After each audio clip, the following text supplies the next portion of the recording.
بسم اللہ الرحمن الرحیم۔ علماء تفسیر اور مورخین بیان کرتے ہیں کہ ایوب علیہ السلام ایک صاحب ثروت انسان تھے۔ آپ کے پاس ہر قسم کا مال موجود تھا، مثلاً غلام، جانور، گھوڑے، مویشی وغیرہ، اور حوران شام کے علاقے۔ اس کے علاوہ آپ کی بیویاں اور بہت سے بچے بھی تھے۔ آپ سے یہ سب کچھ چھن گیا اور آپ کو سخت آزمائش سے دوچار کر دیا گیا۔ آپ نے اس پر بھی اللہ کی رضا کے لیے صبر کیا اور دن رات صبح و شام اللہ کا ذکر کرتے رہے۔ آزمائش کی مدت طویل ہوتی گئی، حتیٰ کہ دوست یار ساتھ چھوڑ گئے اور آپ سے دور دور رہنے لگے، آپ سے ملنا جلنا چھوڑ دیا۔ اس وقت آپ کی خدمت کرنے کے لیے صرف آپ کی زوجہ محترمہ باقی رہ گئی۔ اگر آپ ہمارے چینل پہ نئے ہیں تو پلیز ہمارے چینل کو سبسکرائب کریں اور بیل آئیکن کو پریس کریں تاکہ ہماری ہر نئی آنے والی ویڈیو آپ تک سب سے پہلے پہنچ جائے۔ انہوں نے آپ کی گزشتہ احسانات اور شفقت کو فراموش نہ کیا، چنانچہ وہ آپ کی خدمت میں حاضر ہوا کرتی تھی اور آپ کی ضروریات پوری فرماتی، حتیٰ کہ قضاء حاجت میں بھی مدد دیتی۔ آہستہ آہستہ ان کا مال ختم ہو گیا۔ وہ آپ کی غذا و دعا کا بندوبست کرنے کے لیے اجرت پر دوسروں کے کام کرنے لگی۔ انہوں نے مال و اولاد سے محرومی پر بھی صبر کیا اور خاوند پر آنے والی مصیبت کو بڑے صبر سے برداشت کیا۔ کبھی وہ طرح طرح کی نعمتوں سے مالا مال تھی اور ان کا بے حد احترام کیا جاتا تھا، پھر تنگ دستی آئی اور انہیں لوگوں کی خدمت کرنا پڑی۔ اس کے باوجود وہ ثابت قدم رہی۔ نبی کریم صلی اللہ علیہ وسلم کا ارشاد ہے، سب سے سخت آزمائش انبیاء کرام علیہ السلام پر آتی ہیں، پھر زیادہ نیک لوگوں پر، پھر جو ان سے کم درجے کے ہوں۔ مزید ارشاد نبوی ہے، انسان پر اس کے دین کے مطابق آزمائش آتی ہے، اگر وہ دین میں مضبوط ہو تو اس کی آزمائش میں اضافہ ہو جاتا ہے۔ حضرت ایوب علیہ السلام کی آزمائش جس قدر شدید ہوتی گئی، آپ کی صبر، شکر و استقامت میں اس قدر اضافہ ہوتا گیا، حتیٰ کہ آپ کا صبر بھی ضرب المثل بن گیا اور آپ کی مصائب بھی۔ حضرت مجاہد رحمۃ اللہ علیہ کا قول ہے کہ سب سے پہلے ایوب علیہ السلام چچک کی مرض میں مبتلا ہوئے تھے۔ آپ کی آزمائش کتنا عرصہ جاری رہی، اس کے بارے میں علماء سے مختلف اقوال مروی ہیں۔ حضرت وہب رحمۃ اللہ علیہ نے فرمایا، آپ پورے 3 سال اس کیفیت میں رہے، نہ کم نہ زیادہ۔ حسن و قتادہ رحمۃ اللہ علیہ فرماتے ہیں کہ آپ کی آزمائش کی مدت 7 سال چند ماہ تھی۔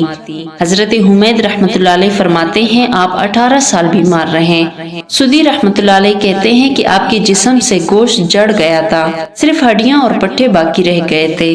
آپ کی زوجہ محترمہ راکھ لا کر آپ کے نیچے ڈالتی تھی۔ جب ایک طویل عرصہ اس حالت میں گزر گئے تو انہوں نے عرض کیا، اپنے رب سے دعا کیجیے کہ وہ آپ کی مصیبت دور کر دے۔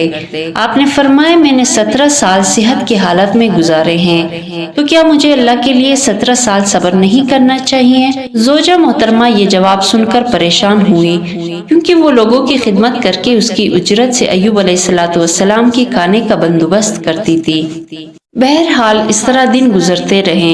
ان کی خدمت گزار اور وفاشوار بیوی کے لیے بھی حالات گھٹن سے گھٹن تر ہوتے جا رہے تھے، اور خود حضرت ایوب علیہ السلام اپنے خویش اور اقارب بھی ان کی سخت آزمائش اور بیماری وغیرہ کو دیکھ کر ان سے سخت بیگانگی برتنے لگے، جو حضرت ایوب علیہ السلام پر بڑی شاق گزرنے لگی۔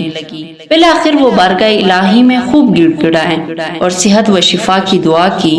اللہ تعالیٰ نے دعا قبول فرمائی اور اس چشمہ صافی سے غسل کرنے کا حکم دیا جو ان کے ایڑی مارنے سے جاری ہوا۔ حضرت عبداللہ بن عباس رضی اللہ تعالیٰ عنہ بیان فرماتے ہیں کہ اللہ تعالیٰ نے ایوب علیہ السلام کو جنت کا لباس پہنا دیا۔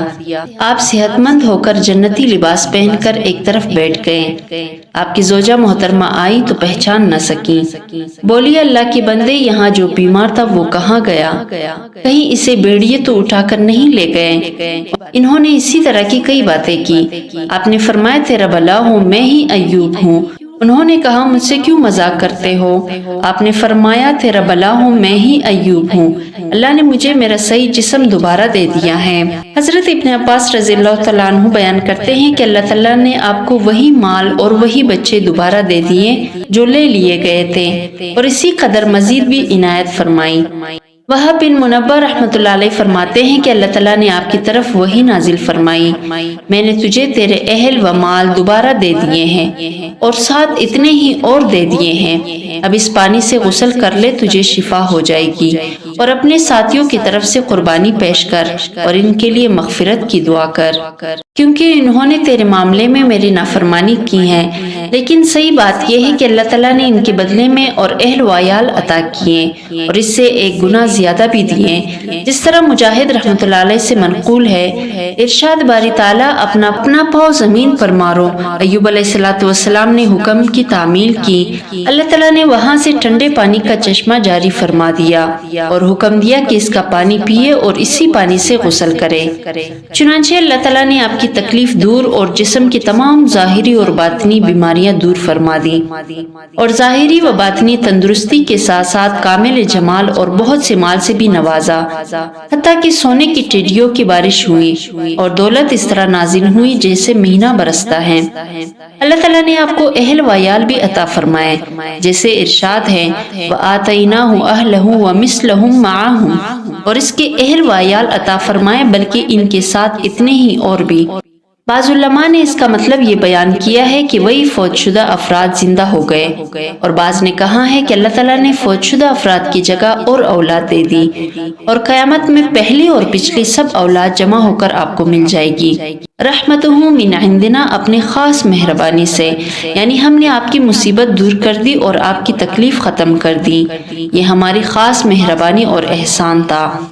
ذکرى للعابدین، تاکہ سچے بندوں کے لیے سبب نصیحت ہو، یعنی جس شخص کو جسم میں یا مال میں یا اولاد میں ابتلا و مصائب پیش آئے تو اللہ کی نبی حضرت ایوب علیہ السلام کی پیروی کرے، انہیں اللہ نے اس سے بڑی آزمائش سے دوچار کیا تھا، لیکن انہوں نے صبر کیا اور اللہ سے اجر و ثواب کی امید رکھی، حتیٰ کہ اللہ تعالیٰ نے مصائب دور فرما دیے۔ اس کے بعد ایوب علیہ السلام روم کے علاقے میں 70 سال زندہ رہے اور دین ابراہیمی پر قائم رہے۔ آپ کی وفات کے بعد لوگوں نے دین میں تبدیلیاں کر لی۔ ارشاد باری تعالیٰ ہیں وَخُذْ بِيَدِكَ ضِغْثًا فَاضْرِب بِهِ وَلَا تَحْنَثْ إِنَّا وَجَدْنَاهُ صَابِرًا نِعْمَ الْعَبْدُ إِنَّهُ أَوَّابٌ، اور اپنے ہاتھ میں تھنکوں کا ایک مٹھا لے کر مار دے اور قسم کے خلاف نہ کر، سچ تو یہ ہے کہ ہم نے اسے بڑا صابر بندہ پایا، وہ بڑا نیک بندہ تھا اور اللہ کی طرف بہت رجوع کرنے والا تھا۔ مطلب یہ کہ حضرت ایوب علیہ السلام نے کسی بات سے ناراض ہو کر یہ قسم کھائی تھی کہ جب وہ صحیح ہوئے تو اپنی بیوی کو 100 کوڑے ماریں گے۔ اللہ تعالیٰ نے انہیں فرمایا کہ اپنی قسم اس طرح پوری کرو کہ 100 شاخوں والی ٹہنی لے کر مارو، آپ کی قسم پوری ہو جائے گی۔ یہ ایک اور خصوصی رعایت تھی اس بندے کے لیے جو تقوی اور اطاعت الہی پر پختہ رہا، اور اس خاتون کے لیے بھی جو اللہ کی رضا کے لیے نیکی کی راہ پر صبر و استقامت سے قائم رہ کر تمام دکھ جھیلتی رہی، اللہ ان سے راضی ہو۔ یہی وجہ ہے کہ اللہ تعالیٰ نے اس رخصت کے بیان کے بعد اس کی وجہ ان الفاظ میں ارشاد فرمائی اِنَّا وَجَدْنَاهُ صَابِرًا نِعْمَ الْعَبْدُ إِنَّهُ أَوَّابٌ، سچ تو یہ ہے کہ ہم نے اسے بڑا صابر بندہ پایا، وہ بڑا نیک بندہ تھا اور اللہ کی طرف بڑی ہی رغبت کرنے والا تھا۔ امام ابن جریر رحمۃ اللہ علیہ اور دوسرے مورخین بیان کرتے ہیں کہ حضرت ایوب علیہ السلام کی عمر 93 سال ہوئی، بعض حضرات نے آپ کی عمر اس سے زیادہ کی ہے۔